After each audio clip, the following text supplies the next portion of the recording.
Greg Grogan, the Overwatch Collective, back in the house. Happy to be back. I'm very, very happy to have you here. It's been a while. It's been too long. And part of that has been, I think, with how busy everybody is all the time, particularly you. I want to catch up with you.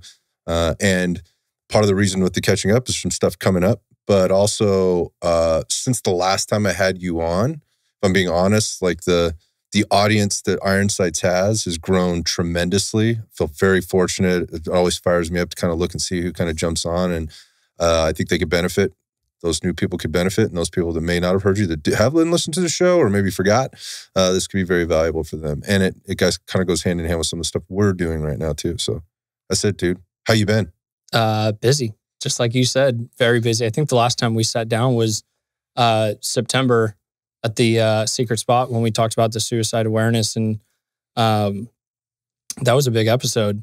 I know we both got emotional during it. Everybody that was behind the scenes got emotional, and such a huge episode, and so good to get that information out there. But excited to give you an update on everything that we've been doing, our new stats, our app, the next fundraiser, all that. So I mean, that's a huge reason for having you down. That I have to be honest, like that particular episode, and we'll reference it when we put this one up. That one was a huge one for a lot of reasons. I mean, I walked away from that. I got so much feedback. I got so many emails, so many DMs.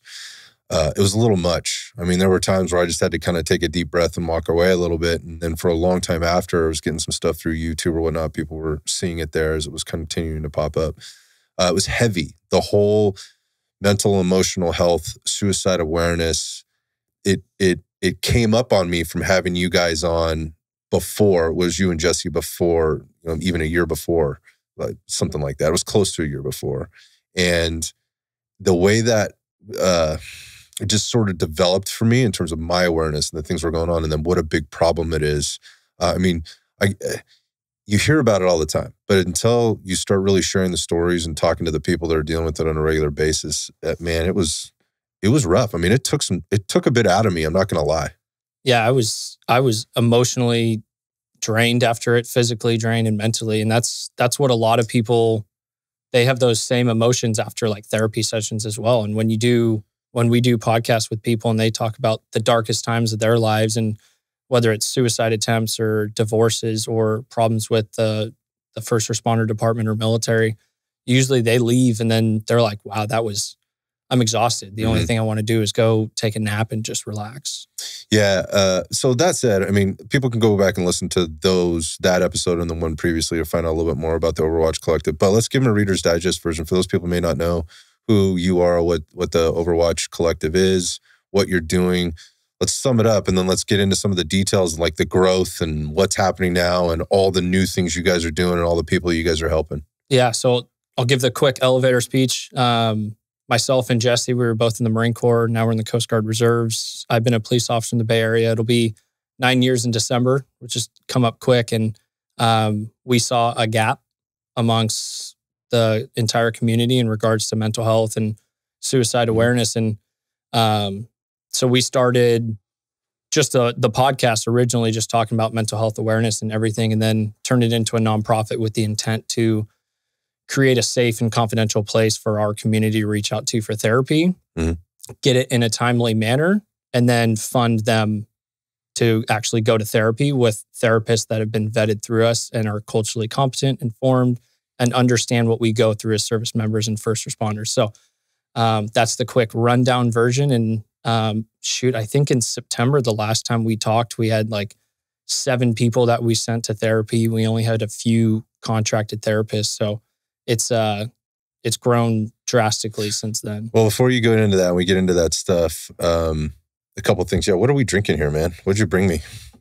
So this is it's from Pacifica Brewery in Pacifica. So this is where we're going to be. Just up the coast. Just up the coast, yeah, right along the water.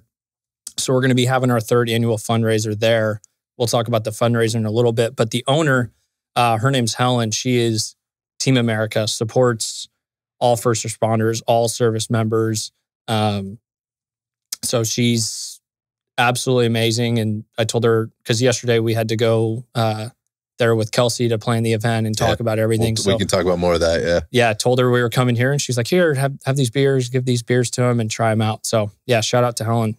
Awesome. Well, it's delicious. So thanks for bringing them down. Of course. It's a treat. So as we get into the Overwatch and some of the growth that's happened, it was interesting me just listening to you talk about it and what you call the little elevator speech there, and how you articulated that, and almost like you'd said that now 10,000 times. And which is interesting contrast to the very first time you guys were in the studio. You would literally, like within that month, or even maybe it was that week, just completed and finalized and formalized the 5013C or C3, however that order goes, nonprofit, and you were just getting there. So it was all so very new at that time, and you're kind of running with your hair on fire and learning a lot of lessons and whatever else, to where you are now. Listening to you talk about it, it's like, yeah, now I can tell, like, you're seasoned at this. You've done this a few times. Yeah, and it's grown dramatically, and you never know who you're going to run into in the community. And you literally have that elevator speech where it's like, hey, 20 or 30 seconds, you need to hand a card to someone and be like, hey, we need to connect, but this is what we do.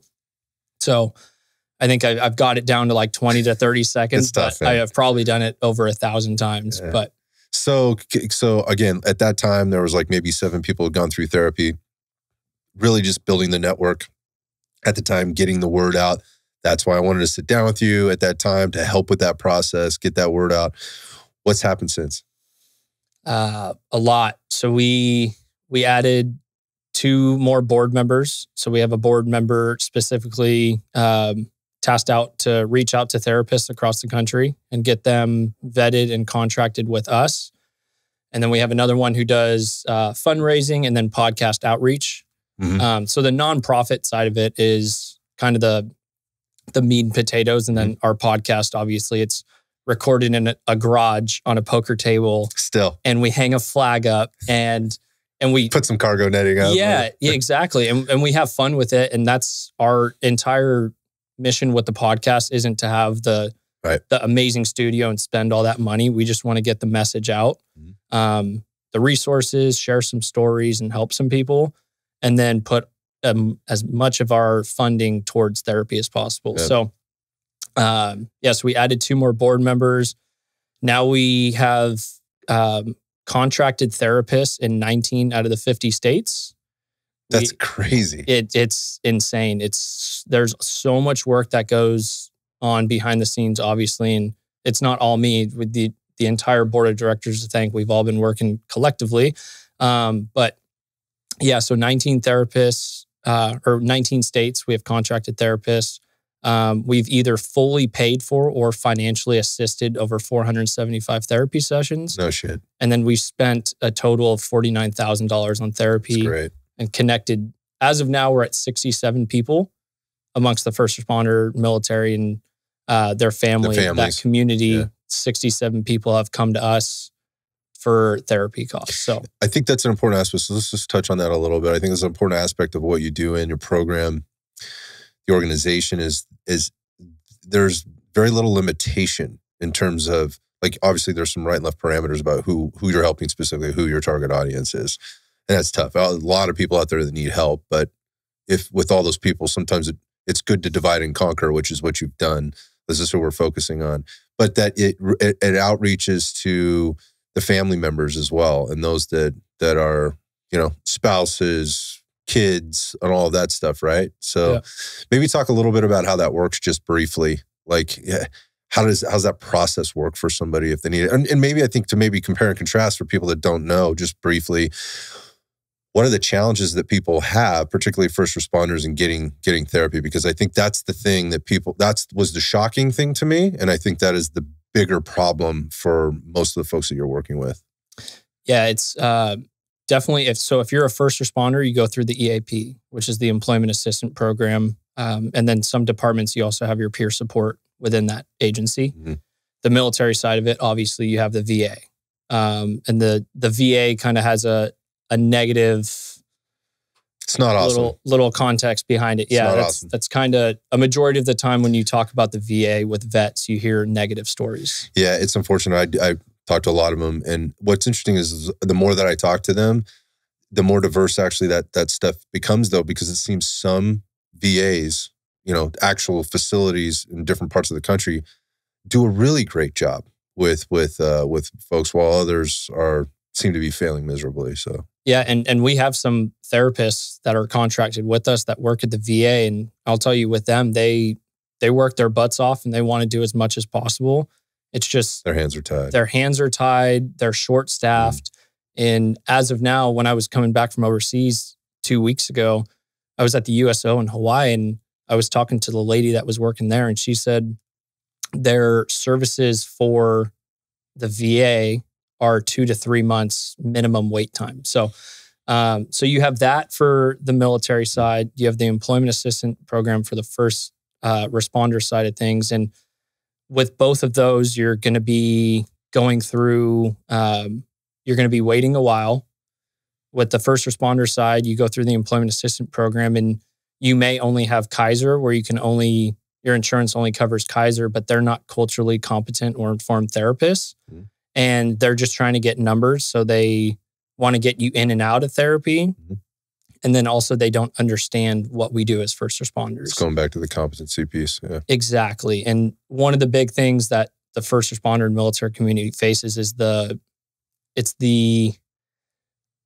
not wanting to raise the red flag, right? Because as a police officer, if I go through the employment assistant program and I trust the confidentiality aspect of it, and then that gets broken, compromised, yeah, there's a chance that I could get my firearm taken away for a little bit or put on light duty, and then nobody wants that stigma put on them. Yeah, or worse, like you lose trust and you lose trust with your people in your department. Like, is this guy okay? Yeah. Whether they lose trust or you just feel like you have, both are bad. Yeah. Yeah, both are bad. Yeah. So now this is the workaround. Yeah. So the workaround is, and essentially how been kind of explaining it is, we want to create a safe place for people to come to, that they don't even have to go through that EAP or the VA and potentially have a negative experience. Mm-hmm.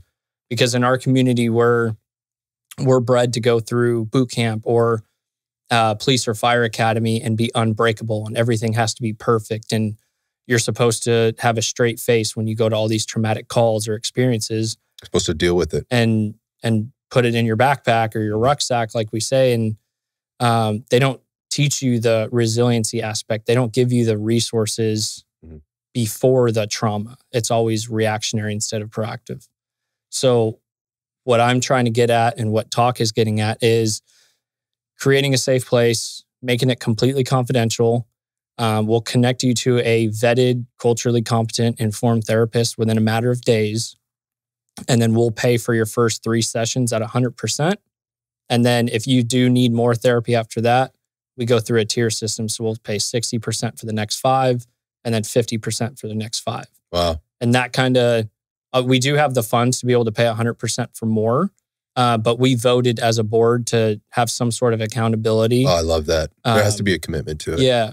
Yeah. There has to be a commitment. That financial commitment is important. Yep. Like getting it for free, it's really easy to, well, pardon my language, but fuck it off. Mm-hmm. I see that in health and fitness and training and, services just in general. If you're bartering or you're not getting it, you're not paying, it's really easy to just kind of, I'm not feeling that today. So there's also that I'd be letting this organization down who is helping me with this by doing it. So I love that. I think it's great. So you talked about some of the growth, like where you were when we first sat down to where you are now. That's incredible. How are you doing this? How did you do that? Like, how did the growth happen? You mentioned like running into people and networking, but there's been some organization, some strategy to this. What have you been doing? Yeah. Well, one of the big one was coming on with you to get the outreach and to get the message out there. And obviously we know the power of social media and YouTube. Yep. And it's crazy what that does. And just the 2 videos that we did, the intro one here and then the suicide awareness one. And that brings a lot of attraction. And then our podcast, which has like 95 downloads with almost 95 episodes with almost 11,000 downloads. Like, it's not much whatsoever. Yeah, but it's another platform, man. It's an important one. Yeah. And, and I think we've hit an audience that had enough people on via Zoom or in person to kind of have that that word of mouth, and then also people be able to listen. The connection, yeah. And then honestly, a lot of it was through Instagram and going on websites where you can find therapists in different states and reaching out to therapists and vetting them. And then, nope, that one didn't work out. Let's try this one. And so, yeah, there's a lot. It's been a grind. It's a lot of work that goes into it. It's been a grind. You guys have integrated a few other things though, just like how, you mentioned just real briefly kind of what you're doing when you're not doing TOC stuff, which is, dude, you're incredibly busy. So you work for a department. I know you fulfill multiple roles there. So it's like there's all kinds of adjunct duties and things that you're involved in, and as well as your military service and the things you're doing with the Coast Guard. Yep. Yeah. Yeah. It's like, what aren't you doing? Talk about Team America. But you can't be there all the time to run this. This isn't like a full-time business for you where you're drawing a paycheck, right? So it's also not a hobby. It's a calling. And so in order to make it all work, I know you guys have onboarded some technology lately. It's pretty impressive. You want to talk about the app?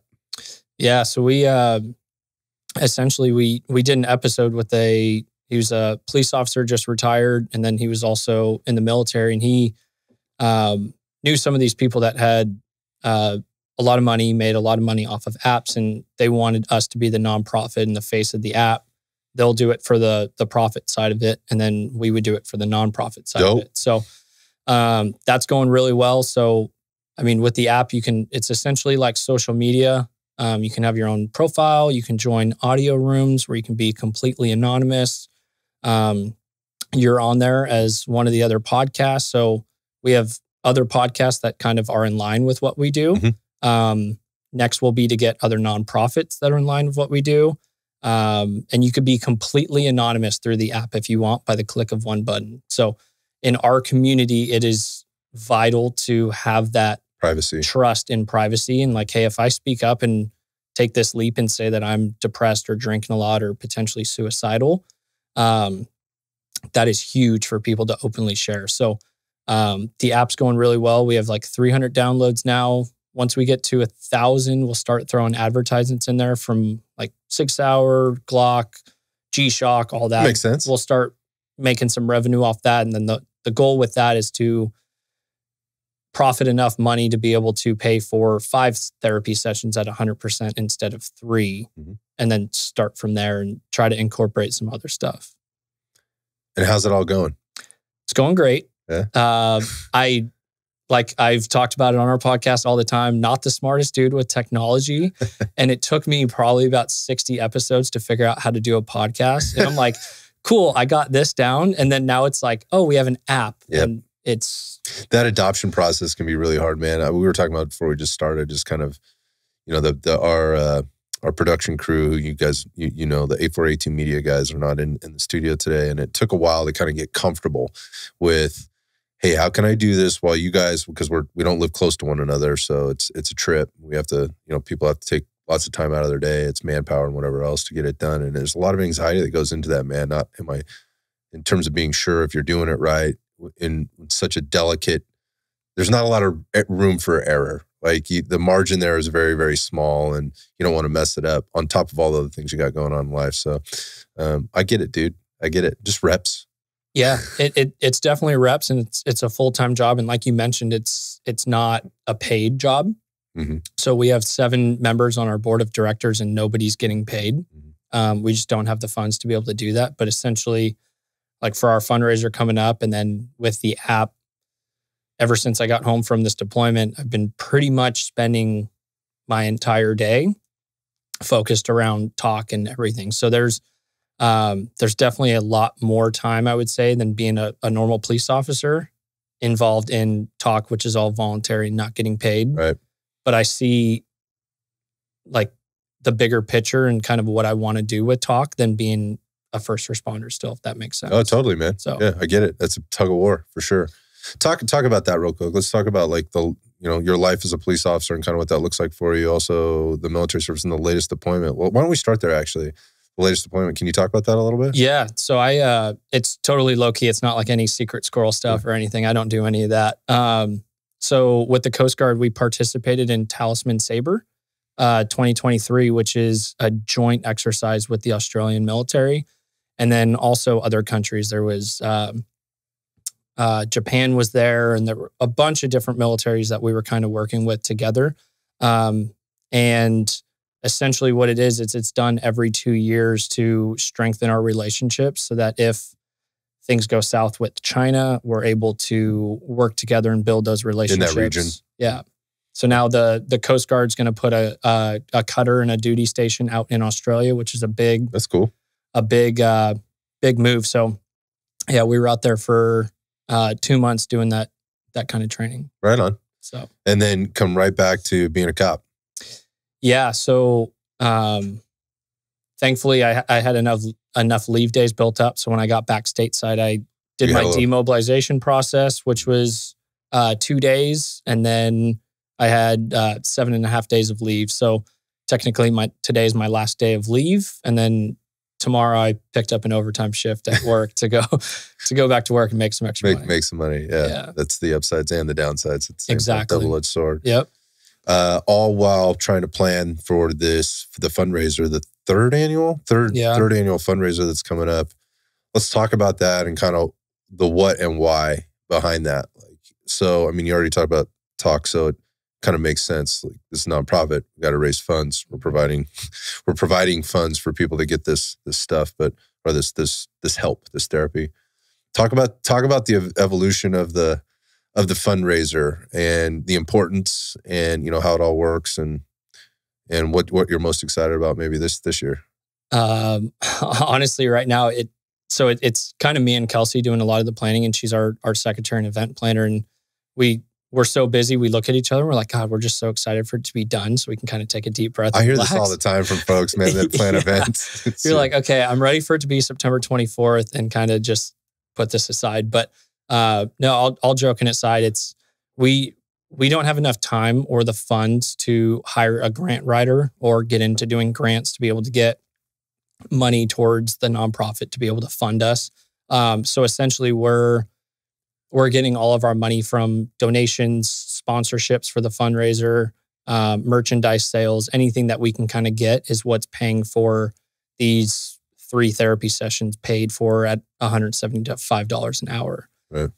So with that, we're kind of making all of our money from the fundraisers. I'd say a majority of it. So last year, I know UCC and Rue came. Yeah, we'll be there again. Which was an awesome time. Mm-hmm. We had 240 people there. We raised $65,935. Built so many connections. Had a lot of fun, and I think it was a great event. Oh man, I had a great time. I mean, these were my takeaways. First off, it was a great time. It was a great party, right? If I look at it that way, and the things that made it great were the environment. We were, on the coast, where it was outside. It was gorgeous weather. So it was just sort of a really great setting, and I'm looking forward to this year setting the new setting at the brewery we were just talking about, right? Yeah. And what that has to offer. So I think that's always good when you have a cool setting that you can bring people into. It's like sometimes I've been to like a lot of weddings as an example, and some of them have just been like, this sucks, it's hot, or it's just a terrible, venue or whatever. And the food sucks, and whatever. Yeah. And it's just not fun. This is fun. This is an event like you don't want to miss from that perspective. But the bigger thing was the people and who you meet and who you get to interact with, and the stories that people will tell you about how they got connected with TOC or anybody else that was there. That was really touching, actually, for me to walk around. Everybody's super friendly and just wanting to get to know everybody, because a nonprofit really is a community. And it has to be, the village working together to get it done. So the impression I got was that all these people were there trying to do that. Like, who are you? How can we leverage this relationship to improve or make better what this whole event is about? That was pretty cool. A little overwhelming at times, if I'm being honest. Like there's a lot of energy. Yeah. A lot of energy, because everybody there is closely connected to obviously the concept of emotional, mental, psychological care, but also the suicide component that comes along with that when there's been a miss or a gap or somebody has died by suicide through that whatever process they were going through. So it's kind of this mix of emotions. And I think anybody that's going to this needs to be ready for that. But at the same time, it's super rewarding because it really brings you back down to earth, if you will. It really does. And I know we were running around with our heads cut off like the entire time, and I didn't realize it was going to be like that for us. I know I told a bunch of people, I'm like, hey, we'll have time to catch up and talk about. No, you won't. No, we were running I never expected that, by the way. So yeah, we were running around the entire time. But yeah, so it was a really good turnout. And every single person there was a supporter of the first responder community, the military community, and some of them were spouses and significant others that came as well, and other companies and other nonprofits. And they all came for the common goal of raising funds and getting education about mental health awareness in our community, and being a part of that change to kind of normalize it and reduce the stigma. So it's such a great group of people, the community that we have, because you're all the brothers and sisters essentially taking care of each other. Yeah, it's pretty special. And it's not an easy thing to do, to build a tribe like that, you know, within a larger tribe. And so, yeah, it was a lot of fun. There's some other great parts about it. I mean, if you go, you have the opportunity to enter into a bunch of raffles, which obviously the proceeds of those go into, it's the fundraising piece of it. I mean, people were walking away with some pretty crazy shit, man. I mean, that was wild. Like, I didn't expect that. I mean, I knew there was a lot of cool stuff happening, and you guys have done a good job at promoting it. But, I mean, people walking away with some really cool items. And what I mean by that is like high value items, which speaks to the connection that those people that are donating those items, you know, feel to the cause, which I thought was really, really cool. It was just like, what, this raffle ticket cost me $1 or $10 or whatever, depending on what it was, and I could get that. Like, that's wild, you know. And people were walking away with some really cool gifts, still talking about them. So that's a fun part too, but also it's a huge part of why folks are there. So, like, I'm just going to put it out there now. You don't have to do it. I'll just say, get a ticket to the FundRaiser, right? Go, and then bring your money and buy some fucking raffle tickets. Yeah. and contribute beyond that, because you could win some cool shit, and every penny goes to the cause. Yeah. And it's and so I have all the numbers memorized because we've been working on it nonstop. So we have 33 raffle items, including yours. So you're donating the package to come to Red Dot Fitness, which you did last year as well, and we appreciate it. Yep. So we have 33 raffle items. We have med kits, hardhead veterans donated 2 bump helmets. We have a bunch of cool raffle stuff. And then our auction, Jack Carr, Navy SEAL, retired. He came to the table again, did he? So he donated his book series, signed again. Wow, that's cool. Which is really cool. And we've been talking to him a little bit more, which is awesome to see. We have some huge auction items. We have another firearm in the auction. And then the special raffle tickets, Staccato's donating another 2011 Staccato P Duo. I'm all over it. I still remember being mad at the guy that won it last time because it wasn't me. He bought one ticket. He better not show up this year. He's coming. He already got his ticket. Damn it. Yeah, he loves that thing. So they're donating another Staccato, which will raise, last year we raised $6,000 off that. Incredible. Stag Arms is donating a 308 16-inch black nitride. It's a 308 rifle. I don't know the exact specs on it, but it's MSRP at $2,300. So we have that. We have a Yeti cooler, a 65-inch TV, and then something else. I'm blanking on the fifth one, but there's some really cool stuff that you can get. And then we have the live cigar rolling station that'll be rolled right in front of you with our logo on it. You could take some home. And then we'll have some of our sponsors that are sponsoring the fundraiser. They'll have a booth there. We'll have service dogs there. So it's going to be a good time. Man, again, like, the whole point of this thing is to support the things that you guys are doing. I wonder if we could just are the things you can talk about, just some of the incredible stories maybe that have happened in this last year. Because it's really been that long. It's been almost exactly a year since we sat down last time, and since the last fundraiser, specifically. And this will come out a couple weeks before the fundraiser. Yeah, can you talk about sort of the actual work that's being done? I mean, you talked about some of the stats, and those are numbers. And certainly, if you're running a business or you're running a nonprofit, you're sitting on a board, those things are important. Yeah. But what's behind that stuff, man? Can you talk about that? Yeah, a lot of work and a lot of trust with the community reaching out to us, because so essentially kind of how the process works, if someone does want to reach out to work with one of our contracted therapists and then either receive financial assistance or not, they have to go to our website. They have to go to the financial assistance tab, and then they have to fill out a 1 to 2 page explanation. So we've had people explain kind of like a 1 to 2 paragraph thing, kind of brief, like, hey, my name's Scott. I've been a police officer for this long. I can't really afford it. I'm trying to work with Destiny, for example. Yep. And then we've also had a lot of those explanations that come in that the first line is, I'm sitting here staring at my screen and this is the hardest thing I've ever done. Yeah, man. Can't imagine. And they'll start out with that, and then they'll submit the full 2 pages, and they get into the traumas, the reasons why they're finally taking this step to get therapy. And you can tell that people put a lot of time and effort into thinking about what to type just to be looked at and voted on if we will say yes to basically accepting you to pay for you to go to therapy. So whenever we get the request that comes in, we have a therapy group chat. There's 4 of us on that group chat. And Kelsey's the secretary for the nonprofit. And so she sends it out. We all read it, and then we vote on the person going to therapy. We have never denied anybody. And essentially we work with them to connect them to a therapist. And then once they sign our waiver that says all we're doing is connecting you to one of our contracted therapists and paying for you to go, we're not liable for XYZ. Right.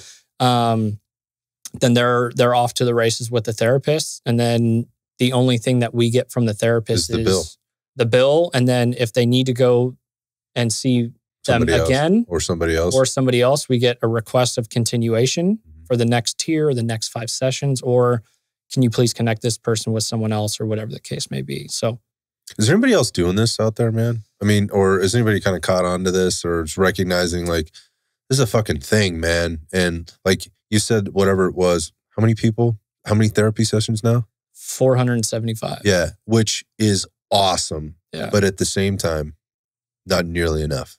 Yep. Not nearly enough. So, I mean, there's such a need. Do you see anybody else out there kind of catching on and maybe trying to do this stuff, or have you had interactions with anybody through TOC that maybe had an interaction with somebody else? And has it been, I mean, what can you say? Is there compare and contrast? Is this happening out there? What can you talk about? Yeah, I mean, I literally on my way down here, like, as you know, we're both super busy. Yeah, I had a call with a marriage and family therapist. So she's got to go through that 3,000 hours to become a licensed marriage and family therapist. And she reached out to us and was like, hey, like in the future, I'd like to work with your organization. It seems like you're doing great things. And then I would like to donate and my company will match. And I was like, cool, let's hop on the phone for 30, 45 minutes. I'll tell you about it. So kind of everything that we've just talked about, told her. And she was like, you're filling this gap. This is so needed. And then I did a podcast this morning with a gentleman out in Florida with Project Rebirth, and same thing, filling the gap. This is what is needed. But no one really doing the same kind of thing. And it's, if nonprofits are kind of doing something similar, they're not paying for them to go. They're just connecting them. And then we also have the podcast aspect as well. So, right. But yeah, I just look at it with all my experience, which is very limited compared to yours and whatnot. There's just such a huge gap, huge need. And, I wonder if like you're talking to the people, like in terms of who's listening here, what do you want them to know about that gap? I mean, you talked a little bit about the stigma that exists, particularly sort of in the first responder world. I think people can sort of wrap their heads around it. And I also hear quite frequently that folks in that world feel like that is going away a little bit, at least a little bit. But these may also be people that haven't actually gotten to a point where they felt like they needed to reach out for help, or maybe they have and they're just afraid to do it. So maybe they're putting a little sugar on that. You know, I don't really know. But I think in general, like what you're hearing is like the stigma is going away. We just need more people to be asking for help. And for all of those people that are, you just go back to kind of the VA thing. Do they have to wait 6 months to get in to see somebody? And then when they do, is the answer medication every time? I mean, so I just kind of said a few things there. I mean, what do you want people that are kind of hearing this for the first time or are not fully, you don't think are fully aware? What's the biggest miss? Like why aren't we doing a better job with this? Yeah, I think it's like a lot of people say there's not enough resources out there, but also it's on the individual to be resourceful and look for those resources. That's an important point, man. That's a very solid point. Yeah. And I was talking about that with the guest on our podcast this morning, and there are a lot of resources out there. You just kind of have to go searching for them a little bit. But my intent with the Overwatch Collective is to get everywhere. I want to get all over the country, and I want to work with other nonprofits to make that happen. So that if a first responder or service member ever feels the need or like, hey, you know what, like I'm starting to go down the roller coaster, they don't need to raise the red flag and go through their chain of command and reach out for help or peer support or their EAP where they may be judged or their career may be affected. The goal is to have them come to us, download our app so they have a resource. Everybody has their phone with them at all times.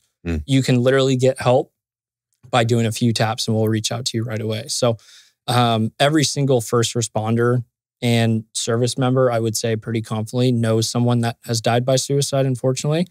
And the whole motto is one more is one less. So one more person we can help is one less potential suicide. Right. But we need to reduce the stigma and normalize it. And I think it is getting a little bit better.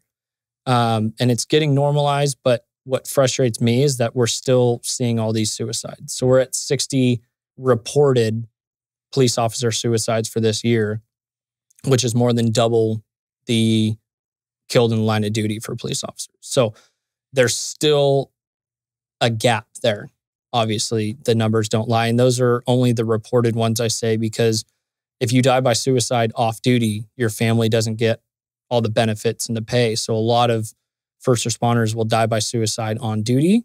So then their family gets the benefits. And that goes back to the selflessness of our community, because we're supposed to take care of everybody else. And we put ourselves second. So I think what I just heard you say is you're more likely to die by suicide as a first responder than you are on the streets in the line of duty. Is that right? Right now, I guess. Or be affected by some sort of call that could be triggering you and sticking with you. That's kind of weighing you down. You're exposed to that week number one as a firefighter, dispatcher, coroner, anything, you name it. And then same thing being in the military. Even if you're not combat or been to Iraq or Afghanistan, like there's still a lot that goes on there that we have not discussed or we haven't opened up to. And I know last time when we talked a lot about comparing your trauma to others. And that's something that we see a lot. So what we're trying to do is create this place where you can come to this nonprofit, people that understand, because the entire board of directors is first responders, vets, family members, or spouses of first responders and veterans. We know the community. We know what you go through on a daily basis. We know what your family members go through, and we have the resources to help you. So for the first responder that's out there, and the things that you've learned maybe in the last year, specific to getting to that place where you ask for help, what advice do you have for them? You know, just Well, first off, let me back up a little bit, actually, because you were talking about something there just with the thoughts and the ideas and the roller coaster, I think is the way you described it. And you put all these things in your backpack or your rucksack and it's weighing you down. It's about to blow open and there's nothing you feel hopeless or helpless at this point. I think one of the things I kind of learned was just because you have suicidal thoughts maybe doesn't necessarily mean you're suicidal. And that might be a tough thing I'm not a therapist. I don't work in the world, but at first that was a little bit tough for me to understand. But at the same time, like that goes back to the, like you're having some weird feelings, like to you, they feel weird, right? They feel like, I don't know but at the same time, they're not good. I should not be feeling these things. And what you said was you want to create a space for people to maybe ask for help or reach out for help, but doesn't raise the red flag. And right now, the red flag is this, in some cases, like if somebody, like a therapist decides, like again, if you go through your EAP program, a therapist decides whether you're suicidal or not. No, you asked me on a checklist form, like, have I had thoughts of suicide? Just because I checked yes doesn't necessarily mean I'm suicidal, but I have. I think that's something that's kind of missing, right? I think still people are, obviously that's a very slippery slope both ways. Like I also don't want to discount that, oh dude, okay, so the guy thought about killing himself, but that's not that big a deal. I'm not saying that. Yeah. I'm not saying that at all. But what have you learned in terms of how to maybe from an advice perspective, in terms of how to talk to folks out there that have had these thoughts and they know they're not good thoughts, and that bothers them in and of itself. But what bothers them more is if I even for a second expose this to my spouse, my patrol buddy, one of the guys at the firehouse or whatever else, this could spell disaster for me at a million different levels. Can you talk to that? Yeah, and I think that's one of the reasons why we see so many first responders and service members these days that have those exact thoughts for years and years and years. And throughout that time of not getting any... left unaddressed. Exactly. And not getting any help with therapists, not performing EMDR, not taking care of the mental side of things, right? So you all have a physical fitness test. You have to stay in shape. Right. But what we're not doing annually is checking in on your brain and how you're feeling with the calls and if you need anything. And I think one of the big aspects is a lot of people in our community do not understand what therapy looks like. I don't think it's a very common thing for our community to understand that you can tell your therapist that you have suicidal ideations, and that's not going to raise the red flag. What the therapist needs is suicidal ideations with a plan attached to that and intent. Mm-hmm. Then, unfortunately, the red flag gets raised. And that's, at that point, it's like a cry for help. It's almost much like law enforcement when you think about it. Like you have to go down this path. Like you can't just arrest somebody for thinking about committing a crime. Yeah. Right? Yeah. So for those in the community that are struggling, that know that they should be reaching out, or probably be like, hey, I remember listening to this podcast, and be like, hey, just reach out for help, and then pushing off to the side. And then a few months later, be like, hey, I really should. Like, you need to talk to someone that you trust, that can be kept confidential. And that may be difficult to do. Or you can come to our website and we have our buddy program. So I think that's another great resource for the community to understand. So through our website and our buddy program, we have over 30 people that have a photo, email address, and their bio attached. Mm. And they have volunteered to come on as a buddy, and you can reach out to them whenever and talk to them about whatever. And you can find, if you're a firefighter and you want to find a firefighter, you scroll down until you see the Pranay's on there. And then you find the other one, Steve, with the Captain Firefighter hat, who talks about how he was an alcoholic and recovered from it. Mm-hmm. And you can reach out to him directly and completely confidential between you. So I think that's one of the things that can help. And then finding a person to talk to that you can trust, and maybe trying all of those resources before going to your your supervisor or your chain of command, because the last thing that we want in our community is for the word to get out that you're going through a tough time, because we're all supposed to be these strong, badass people. And, robots. Yeah. Yeah. Yeah, it's interesting. I mean, what are your thoughts on like not going to another cop about this? Like not necessarily, again, within the team that you work with and the network you guys have put together, but like if you're a cop or you're a firefighter, like what are your thoughts? Like you're obviously going to have very strong relationships and you have very strong trust with the people that you're working with on a daily basis and fighting fires or handling horrible calls as dispatchers or whatever and sitting at the desk next to one another, or obviously even riding in a patrol car or showing up on different scenes and dealing with different incidents together. What are your thoughts on going outside of that circle and encouraging people to do that? This is coming from a place where lately I've been hearing several cops, for that matter, go, hey, go hang out with people that aren't cops, right? Like spend some time around people that aren't doing cop stuff all the time, because if you hang out with those people, that's all you're going to talk about. And is that helpful for you? I don't know what your thoughts are. I mean, you don't have a lot of time, free time anyway, man. So yeah, you're kind of forced into situations. And I feel like maybe that is the case for a lot of these folks too, is with the shift work and trying to balance the family and whatever. There really isn't a lot of social time or whatever. So they wind up, their social time is partly work time, which also bleeds into workout time and that kind of stuff. I mean, I don't know. What do you have to say about that? Yeah, and I think I've heard a lot of the podcasts with a lot of police officers where they say you end up hanging out with police officers because you get each other and you have the same beliefs. And after your shift, you go to choir practice and you go have a few drinks in the parking lot and you go home. And if you live close to each other, you're always hanging out. We always see it. But it is so important to have a friend group and a support system outside of it. The challenging part with reaching out to those people that may sit behind a desk 8 to 5 and you go and explain. They can't relate. They can't relate. And that's kind of like going through the EAP and seeing a therapist. Yeah, you were mentioning like right. Again, I have my own issues, so I'm saying it. You're not saying this. Like the mental health program at Kaiser, I've had personal experience with, and it was not awesome. It was not very good.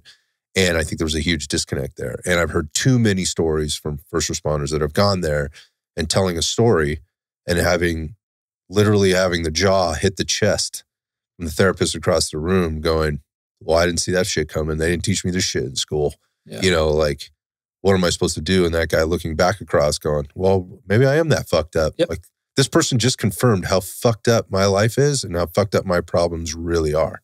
So again, that goes back to, yeah, I guess if you're going out to the outside circle, like, are you going to get that response, from them? Can they really relate? That's tough. So tough, man. Yeah. And that's why it's so important for us to get someone in our community connected through us. So it's a culturally competent or informed therapist, so that when you finally take that big step and reach out for help, we can almost guarantee you that you're going to have a good experience. Whereas if you go outside, you're kind of on your own. And then imagine going through months and months of struggles, and maybe your relationship isn't going well and work isn't going that well. And you finally take that step and you go see a therapist and you reach out for help. And then just like you said, it's the jaw drop, the eyes open up, like that's what you see. There's like a 80% chance that person's never going to go to therapy again. You just ruin their So you have chance. your first interaction with a therapist is huge, because if you have a good interaction and you get along with your therapist and you have a good connection, you're more inclined to go more and more where you can actually work on your shit. So I've been through the process before, not as a first responder, but I've been through therapy before at different points in my life for different things. It was some points, it was all hugely valuable. I have no problem saying it, just kind of being transparent about it. They were all hugely valuable, but they were not all good experiences. And I think some of the things people should understand if they've never gone through therapy or have a misunderstanding about what it is you were talking about, like what is therapy? I think it means different things to different people, depending on their situation, where they are in life, and obviously their goals. So you could relate that to a lot of different things, I think, kind of parallel. But part of the process for me, quite frankly, was, and I'll just say it like this, is that you're kind of shopping for a therapist. Because if you're in a silo or some type of an institution, insurance, department that, pardon me, that assigns you, this is where you go. You don't really have a choice. You just go, right? And you what's my alternative? Like, okay, this didn't really work out. I'm not vibing. Like, this is, and it's not like this person's, again, eyes open, jaw hits chest, anything like this. Like, I'm not feeling it. And if you're not feeling it, therapy's probably, the whole process is not going to go well. And I think that's the value that you guys provide is like, look, we at least have vetted this person out and maybe this is a good question, I guess. What are the traits, what are the things, the characteristics that you're looking for that makes somebody culturally competent and qualified in order to be on that team? What are the things that you're looking for? What can you explain to us? Yeah, so and this is kind of new to me as well, and obviously I'm still progressing. I'm not sitting here saying I know everything about the therapists and the neurological, Tony Ryan and the coaches. I don't know everything, so I'm still learning new stuff, which is great. A few months ago, I learned culturally competent or informed. Mm-hmm. So we've been saying that a lot now and hearing more about it. And the culturally competent is the prior police officer who turned into a licensed marriage and family therapist. Mm-hmm. That's the competent. Like he or she was a first responder, was a vet. The culturally informed is the Destiny Morris, mm-hmm. who was our first contracted therapist and has seen a majority of our clients, who is absolutely amazing. She is a culturally informed therapist because she was in a relationship with a firefighter and her dad was in law enforcement. Got it. So that's kind of the difference between that. Got it. So when you're going through this process of vetting people out, you're trying to assess where their connection points are. And I would imagine if people are reaching out to you, then they probably have some connection to it already, no? Yeah. And a lot of people will reach out and it'll be like these are professionals. I mean, professional reaching out to you. Correct. Yeah. And it'll come from our website submissions where it'll be like, hey, this doctor works in San Diego with a lot of Marines in Camp Pendleton. She's looking to work with you. That just happened 2 weeks ago. Or the Instagram, like the lady who I had a phone call with on the way here is, hey, my husband works for CAL FIRE. I'm getting into it. I'd love to work with you. And then usually it's like you're preparing for a podcast for the first time. It's a 30 to 45 minute conversation. Mm-hmm. We're telling them about TOC and the process. They're telling us a bio about them. And basically for the informed part, if one of their family members is a first responder or a service member and they have a good grasp of what we deal with, then that one's kind of simple. And then also for the culturally competent, like, hey, if you were a prior United States Marine and now you're in San Diego, which we have 2 of those, that's pretty easy to be like, okay, cool, you're vetted. You said Semper Fidelis. I know that you're a Marine, you know? So that's kind of how that process goes. There are some where it's a little bit more difficult and we'll ask for some certs to verify. But can tell you as a board of directors that's comprised of first responders and vets, and you can tell right away. You got a pretty good nose. Yeah, you can essentially tell right away who's going to be a good fit. And I always ask myself, would I want to work with this person? Right. So. Yeah, I think that's a great way to answer. I mean, that's what I would want to look for, like in a coach here. Like there would be a similar process, and you got to fit. There's got to be good chemistry and all of those kind of things. We've been talking specifically about the first responder. We did mention the families and things like that, and their integration into this whole program. So let's talk about like the family integration from the TOC perspective. Like, and what I mean by that is like the support network that you have and how that works. Like these are not cops, these are not firefighters, these are maybe husbands, wives of firefighters, kids, whatever. And then the other side of it obviously is the family members because we're not talking about family members getting therapy right now. Like we're talking about the firefighter, the cop, the ex-service member or current service member or whatever else. So can you talk about that dynamic, how that works? Yeah. So it's, so basically if a spouse or significant other reaches out, for therapy, they usually say, hey, I'm spouse or significant other to a lot of the ones, and I'll use Destiny, for example. a lot of the spouses and significant others that she sees are wildland firefighter spouses. Got it. It's just a big need for that right now. And they also don't make much money whatsoever for the work that they do. So they're gone for very long periods of time. Yeah. So shout out to them. But we do have coaches and therapists that work with everybody and not just first responders and service members. So for example, Destiny, she was on here. She hosts her first responder partner therapy group. And she's doing it twice this year. And she has spots for, usually it's around 8 to 10 people, I believe. And it's 11 sessions, the first one being an intake sessions, and then it's once a week and it's via Zoom, it's virtual. With that, we pay 50% of the cost if the person reaches out for financial assistance. So we have that resource in addition to some of our other therapists that will work with the spouses and significant others. And then we also have the buddy program where we have people who are waiting for you to reach out to them. These are not necessarily therapists. These could be like... Yeah, so for example, my mom's on there. Yeah. My mom's on there as a resource. Talk about her experience, She's been through a lot. Let's talk about it.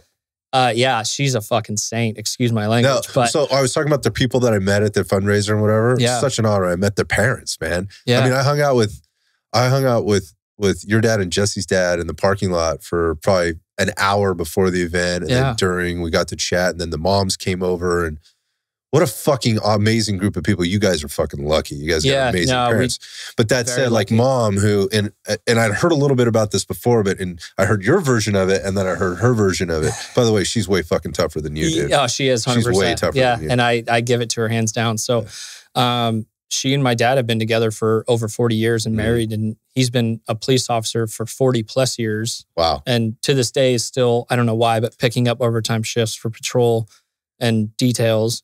And then he was also in the military reserves, started out in the Coast Guard and then went Army, and has deployed to Iraq and Afghanistan and did all that and was gone for like 14, 16 months, was gone for a year, stateside on active duty orders, leaving obviously her behind with myself and my brother to raise. And then if that wasn't enough, my brother became a firefighter.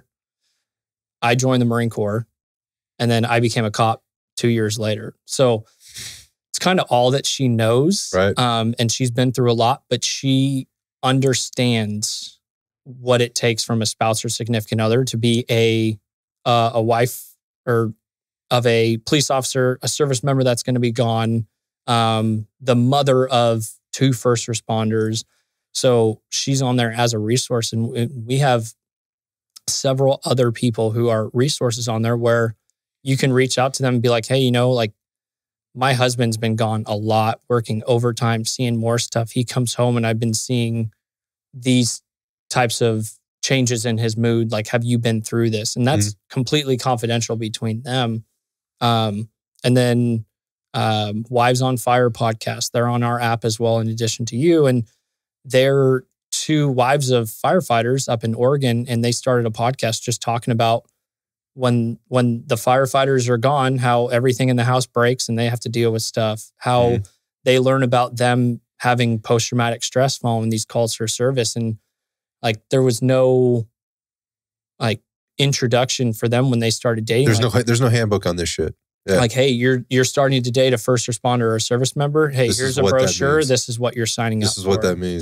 There's none of that. It doesn't come that way for the wildland firefighter either, by the way. No. Yeah, there's no book for that. Yeah. I mean, there are books that have been written. In fact, I have one up on my shelf right now with regard to that, but that was given to me by a buddy, Chris Howe, who's up in one of the local departments here. It's awesome. It's about, what they didn't tell you.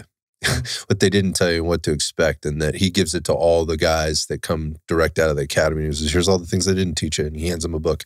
But there's no playbook to all of this stuff. No. So, yeah, so moms, coming back to moms, she's a grizzled, salty veteran when it comes to all of this stuff. So she's one of those types of people that if you fit into any of those things or you're looking for like a different perspective, like she could be part of that. And I wanted to highlight that, not necessarily your mom, but however great I think she is, just that those type of people are part of the network, so that they can have these different types of conversations. And I think you already highlighted kind of like what how you guys work with the family members and how that goes in and that whole process.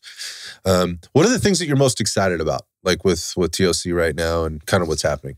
I think it's just to see the numbers and the work that we're putting into it. Granted, it's like we talked about, super busy. It's essentially more work than being a police officer nowadays. And it's obviously my free time is going to TOC and all this, but it's, you get into, I'll say law enforcement specifically, because that's what I got into to help people. That's kind of the common theme, right? You're like, oh, I want to help the community. I want to do good.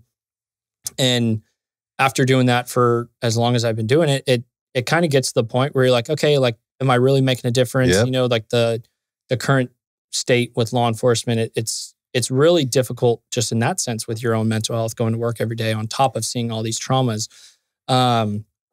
So for me, it is so rewarding to kind of almost phase out of that, like, hey, I'm really making a difference in the community that I work and like the bigger picture and all that, and be a part of something bigger than myself, where transition out of that into TOC, where now I'm seeing the direct impact in my own community and my fellow coworkers, and the stuff that we're doing is benefiting them, and seeing them wear all the TOC gear and like, hey, we support this, and being able to see these stories that come in of first responders and service members and being like, hey, I appreciate what you're doing. You're helping this community. It's needed. I've lost X amount of people to suicide, like whatever you guys need. So that's kind of where I think my life I would like to go, is to slowly transition to doing this potentially full time, where I can really see those numbers increase in people that we've helped, and start to get people from not even trying to go through the employment assistant program to coming straight to us. And we'll have them see a therapist like that, that's culturally competent, informed, and will pay for hopefully at that point, we're at like the first 7 sessions we'll pay for. So that's kind of my goal, my big picture. But it's really rewarding to know the community firsthand and how hard it is to reach out for help, and the shit that you see and the stuff that we don't even really hear about or get training on, now to be able to educate that my own community essentially. Right. That's awesome. That's exciting. I'm excited for you. I mean, it's like I said at the beginning when you kind of just explained it with the elevator speech piece, how far it's come since the very first time we sat down, and how confident you are, but also the controlled enthusiasm too. Like before, I think it was just, I don't know where this thing is going, but this is what we're trying to do. Yeah. Because we didn't really have a plan at that totally. time. I mean, people can go back and listen. Like that they would be, I think they'll be floored the then to now. But just in kind of wrapping up here and finishing this thing up, tell people how to find out more about TOC, and let's then tell them what they can do in order to support the fundraiser, when it is, where it's at, how to get involved. Yeah, so super easy. You type in the Overwatch Collective on pretty much anything and you'll find us. Obviously, we've done episodes with you and they're on YouTube and you can find them there. Spotify, Apple, iHeartRadio is the podcast. And then you type in theoverwatchcollective.com. You'll find us. Instagram, the Overwatch Collective. If you can become a monthly donor and donate $10 a month, you'd be surprised at what that can do towards funding a first responder to go to therapy, which is a really cool thing to do. And then as far as the fundraiser, September 23rd, it's coming up, and it'll be at Pacifica Brewery in Pacifica. Get your tickets now. We'll have around 250 people there. They have the live cigar rolling station. We have 2 amazing guest speakers, Ashley Iverson and Travis Gribble. Ashley Iverson. Wait, Travis is speaking? Yeah, you kind of scared me. You got excited there. Oh shit! I just met Travis. Like Travis is coming. I didn't know Travis Gribble. Yeah, I know who Travis is. Where'd you meet him? I know I didn't actually meet him. We connected on Instagram. I was connected through another guy, but I know all about Travis's story. I had no idea. Yeah. It's an amazing story on an amazing journey. Yeah, so him and his wife Emily are flying out. What? Yeah. Oh, I'm gonna have to reach out to him. We're gonna have to get him in here. Yeah. So he's flying. He'll be here for the weekend. That's fantastic. Okay, sorry. Yeah. So no, you got so excited. I kind of jumped a little bit. Travis has got a crazy story. Crazy story. He's season 5, episode 1. If you want to listen to his story with TOC's podcast, wild. But he's doing great things now with My Arena and traveling all over the country to raise awareness for PTSD and mental health amongst the first responder community. And then we have Ashley Iverson, who lost her husband in the St. Thomas fire. He was with CAL FIRE a few years ago and died fighting the fire. So Now she started the Iverson Foundation for Active Awareness. Heard the story. I heard from Ashley, yeah. So they're going to be our guest speakers. And then, like we talked about before, we have the raffle, the auction, the special raffle. And then the best part about it is the people that you get to hang out with. So all of those proceeds from that go directly towards funding therapy sessions. So, and we desperately need it. We need as many people in the app as possible. And that we're posting about the app a lot. So if you go to your app store, whether Android or Apple, and you type in the Overwatch Collective, you download our app and create a profile. And then if you can't go to the fundraiser and you do wish to donate $50 or the cost of a ticket, $100, a lot of people do that, which is really cool to see. Honestly, anything helps at this point. Yeah, I mean, I think for the things that you guys are doing and all the, all the just the things we've talked about now and in the past, like $100 is just it's a dinner out, man. Yeah, sometimes it's 150 or 200. That's what crazy. I mean. It's like a fucking dinner out. It's not that much, but what it can do in terms of helping somebody or even saving somebody's life for that matter. Yeah, and then one little part that I kind of forgot, what some companies are doing now is they'll donate to us monthly, and then so with all of your donations, we draft up a donor letter. So you get our EIN, you get all of our 501c3 info. So it's a tax write-off. So if you're out there listening and you're a company, own a business, whatever, or you know people that match donations, we'll provide you with a donor letter. So you get tax deduction. It looks professional, I promise. You'll get everything. And then we'll sometimes, depending on the donations, we'll send you a t-shirt and a coin. We just got a $10,000 donation. That's fantastic. Which was huge. They wanted to be anonymous, which is awesome. And so now we're at $33,500 in sponsorships alone for the fundraiser going into it. So that's a great start, man. So in terms of blowing the doors off of last year. Yeah. So I think that would have been the thing that Kelsey would have been the most pissed at you for not talking about. Which part? That last part. Like about if you can't come make a donation. So I'm going to ask, I'm going to shout out to Kelsey here. Shout out to Kelsey. She's crushing it. I'm looking out for her but more specifically you. Is there anything else you may have forgotten so that Kelsey doesn't get mad at me or you for not saying? No, I think I'm good. Okay. I am good, but I appreciate you having us on, and it's cool. And I obviously haven't seen you since the last fundraiser, and we didn't get too much time to sit down and talk, but I appreciate you having me on to talk about TOC. And as you can tell, we've grown a lot, and I've become even more passionate about it, and really seeing the impact that we're making on our community and saving people's lives. Like it's really cool to see. So thank you from the bottom of my heart for having me on here to share, to talk about it, everything. It's always a good time seeing you. My pleasure. I'm proud of you and your team and all the things that are going on out there. Anything that we can do to help down here, we will. I appreciate you taking the very little time out of your day that you probably have to spend with me and to spread the message. And from a timing perspective, for anybody listening to this, this podcast will be released next week or a week from the time that we're recording it. So it should be very relevant early on. That's those September 23rd, 2023 dates. But look, man, even if you're listening to this after somewhere a year from then or whatever else, TOC is still there. The need is still there. The donations still need to be made. The contributions still need to be made. They're always looking for good people, as you've already noted, you've already mentioned. And it's very easy to reach out to these guys, whether you're in need of help or you want to help. So the Overwatch Collective. Thanks, Greg. Appreciate you, brother. Appreciate you. Thank you very much.